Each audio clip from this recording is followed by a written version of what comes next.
This is an effort to document the resources in teacher practice area.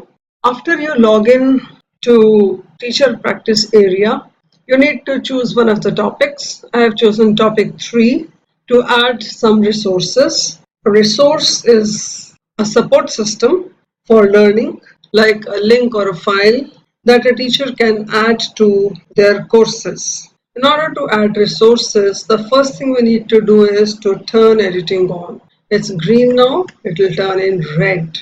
Now I can add any resource that I feel is appropriate for the topic. To do that, I need to click on add an activity or resource.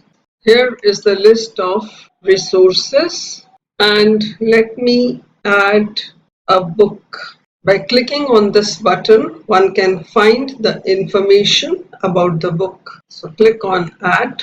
I can name it as course design for early childhood educators. And I need to give a description here.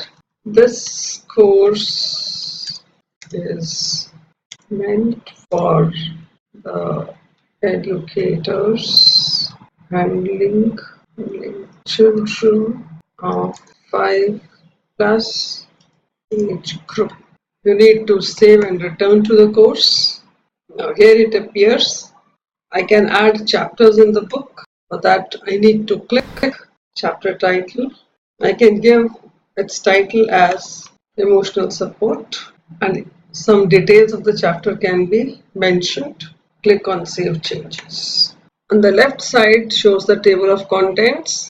This needs to be clicked if editing is required. This needs to be clicked if chapter is to be deleted.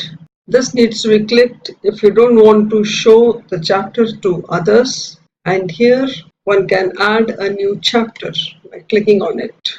A new chapter can be added relating to developing habits. And I can give some information here. Save changes. So in that sense, one can keep on adding chapters here. So let me go back to the topic by clicking on this. I can further add any resource, maybe URL, study material. I can add a link here. So once information is provided, save and return to the course.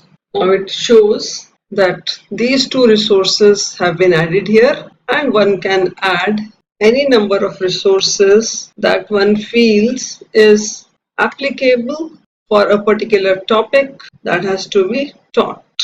Thank you.